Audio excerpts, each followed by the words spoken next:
بسم اللہ الرحمن الرحیم۔ اسلامک چینل کے معزز بہنوں اور بھائیوں، السلام علیکم۔ آپ دیکھ رہے ہیں اسلامک چینل، بہت ہی دلچسپ معلومات جو آپ کے علم میں اضافہ کرے گی۔ انسانوں کی طرح دکھنے والے قد میں چھوٹے مگر دماغ کے تیز ہوتے ہیں۔ کیا واقعی ان مخلوق کا وجود ہے؟ اگر واقعی اس مخلوق کا وجود ہے، اگر ہے تو وہ کہاں رہتے ہیں؟ زمین کے نیچے یا پہاڑوں یا جنگلوں میں یا کسی خفیہ جزیرے میں باقی دنیا سے بے خبر زندگی گزار رہے ہیں۔ اللہ پاک کا تخلیق کردہ اس زمین کا سینہ بے شمار جاندار سے بھرا پڑا ہے،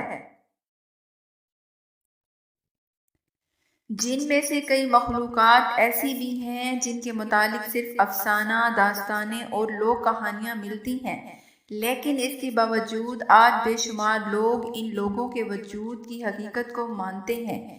یہ مخلوق مختلف مقامات پر اپنی جھلک دکھلا کر اپنے ہونے کا احساس دلاتے رہتی ہے۔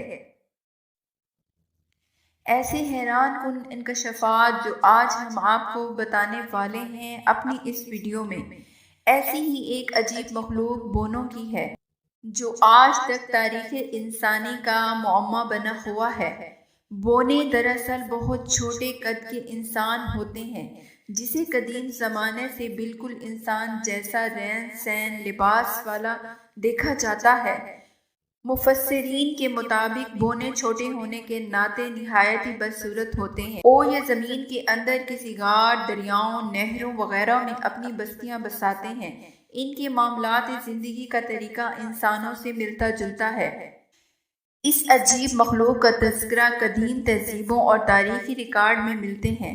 4500 سال پہلے مصر کے لوگ بونے خداؤں کی پوجا کیا کرتے تھے۔ قدیم مصری ادب میں بونوں کا ذکر نہایت ہی ادب سے کیا گیا ہے۔ بونوں کو صرف افسانوں میں ہی پڑھا جاتا تھا، پر حقیقت سے پردہ تب اٹھا جب ستمبر سال 2003 میں آرکیولوجسٹ کو انڈونیشیا کے فلورس نامی جزیرے کے ایک غار میں بونوں کے ڈھانچے اور باقیات ملے۔ یہ باقیات تقریباً 7 لاکھ سال قبل پرانے تھے۔ سائنسدانوں نے انسانوں سے مماثلہ رکھنے والے اس مخلوق کو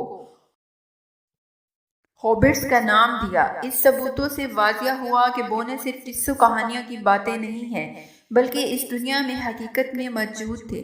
آج ہم یہ بات تسلیم کرتے ہیں لاکھوں سال قبل انسان پتھر کے دور سے گزرا تھا اور اس زمین پر زندہ رہنے کے لیے اسے بہت جدوجہد کرنی تھی، اور اس دور میں ہم انسانوں سے پہلے دیگر انسان نما نسلیں بھی پائی جاتی تھی۔ شکل و صورت و جسمانی طور پر ہم انسانوں سے مشابہ تھے، ان میں سے بہت بڑے قد کے اور یہ بونے بھی تھے۔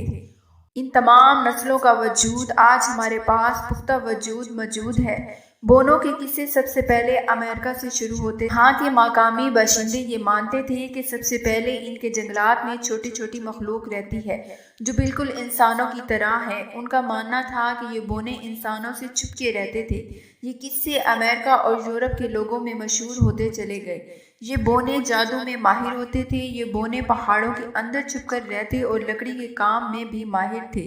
ایک تحقیق سے پتہ چلا ہے کہ بونے زیر زمین چھپے خزانوں کے محافظ تھے جن کے پاس سونے، چاندی، قیمتی پتھر اور ہتھیار کے مالک ہیں۔ جرمن قبائل کے مطابق بونے بہت پر اسرار مخلوق ہیں جو اکثر انسانی رابطے سے دور رہتے ہیں۔ جب کبھی کبھار وہ انسانوں سے رابطے میں آ جاتے ہیں اور اگر انسان ان کا اعتماد جیت لیتا ہے تو وہ انہیں خزانے سے نوازتے ہیں۔ عیسائیوں کی تاریخ میں ایک بونا سینٹا کلاس کے نام سے مشہور ہے، جس کے متعلق یہ تصور کیا جاتا ہے کہ وہ کرسمس کے موقع پر بچوں کو تحفے تحائف دیتا رہتا ہے۔ مانا جاتا ہے کہ سینٹا کلاس قطب شمال میں رہتا ہے جہاں بونوں کی فوج ہوتی ہے جو تمام سال قطب شمال میں موجود سینٹا کلاس کے گاؤں میں کھلونے تیار کرتے ہیں۔ سینٹا کلاس کے پاس اڑنے والے 8 ہرن ہیں جو اس کی بگی کو کرسمس کی رات اڑاتے ہیں۔ سینٹا کو ایک خیالی اور افسانوی کردار دیتے ہیں، لیکن بعض لوگ یہ بھی کہتے ہیں سینٹا کلاس ایک حقیقی انسان تھا جس کا نام سینٹ نکلس تھا اور وہ ایک بونا تھا۔ امریکہ اور ہوائی قبیلوں کا ماننا تھا کہ ایلف انسانوں سے بھی ہزاروں سال پہلے ہی اسی زمین پر آباد تھے۔ یہ ایلف یعنی بونے چھوٹے چھوٹے شہر آباد کیا کرتے تھے۔ یہ کھیتی باڑی کرتے اور مچھلیاں پکڑتے تھے۔ 18ویں صدی میں اسٹون نامی سیاح کئی برسوں تک اس ایلف نامی بونوں کی تلاش کرتے رہے۔ انہوں نے اپنی کتاب ٹچ بائی آ میریکل میں بونوں کے متعلق کئی قصے شامل کیے ہیں۔ اسی طرح انڈونیشیا کا ماننا ہے کہ بونوں کا ایک قبیلہ انڈونیشیا کے جنگلات میں رہتا تھا۔ ہندوستان میں بھی ایک قصہ تب مشہور ہوا جب مغل بادشاہ شاہ جہاں نے اپنے دور میں شیش محل کی تعمیر کروائی، جو بیش قیمت پتھر آئنوں سے بنا ایک بے مثال محل تھا۔ کہتے ہیں کہ شیش محل کی تعمیر مکمل ہونے کے بعد ایک رات عجیب و غریب واقعہ پیش آیا۔ رات کی آخری پہر میں چھوٹے چھوٹے بونے شاہ جہاں کے پاس حاضر ہوئے۔ ان بونوں کے سردار نے بادشاہ سے کہا، یہ قلعہ جس ٹیلے پر تعمیر ہوا ہے اس کے زیر زمین ہماری عبادت گاہیں اور ہمارے مکانات اور قبیلے آباد ہیں۔ اس قلعے کی تعمیر کی وجہ سے ہمارے اس علاقے کو بہت نقصان ہوا ہے۔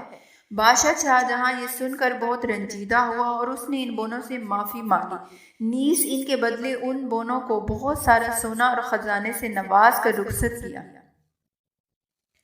لیکن بونوں سے اپنی اس ملاقات کو بادشاہ شاہ جہاں نے راز رکھنے کو کہا۔ اسلام کی بات کریں تو بعض عالم اور اہل علم کا ماننا ہے کہ بونے جنوں کا بھی وجود رکھتے ہیں، جو نہایت چھوٹے قد کے ہوتے ہیں اور شکل بدلنے میں ماہر ہوتے ہیں۔ جہاں قرآن مجید میں عاد و سمود کے قد آور مخلوق کا ذکر ہے، تو عین ممکن ہو کہ اللہ نے ایسی مخلوق پیدا کی ہو جو انسانوں میں قد میں نہایت ہی چھوٹے تھے۔ بونوں کے متعلق کہانیاں اور افسانوں میں کس حد تک سچائی ہے، یہ تو اللہ ہی بہتر جانتا ہے، لیکن ان تمام واقعات سے بونوں کی سچائی اور ان کے وجود کا پتہ چلتا ہے، اور کسی طرح ان کے وجود کو جھٹلایا نہیں جا سکتا۔ شاید اللہ نے بونوں کو زیر زمین چھپا کر اس لیے رکھا تاکہ وہ ہم انسانوں کی شریر اور گندی حرکتوں سے محفوظ رہ سکیں، کیونکہ یہ بونے اگر ہمارے ساتھ اس زمین پر ہوتے تو یہ انسانوں کے ہاتھوں سے ہرگز محفوظ نہ رہ پاتے۔ شاید بونے اب بھی ہمارے درمیان موجود ہیں، لیکن اگر یہ ہیں بھی تو ہماری پہنچ سے دور ہے۔ لیکن مستقبل میں بونے کہیں سے واپس اپنی دنیا میں لوٹ آئے، وہ بونے بے ضرر یا خطرناک ہوں گے، یہ تو وقت ہی بتائے گا۔ اگر آپ کو ہماری یہ ویڈیو پسند آئی ہو تو اسے لائک اور شیئر کیجیے گا۔ ہماری مزید ویڈیو دیکھنے کے لیے ہمارے چینل کو سبسکرائب کیجیے گا۔ شکریہ۔ اللہ نگہبان۔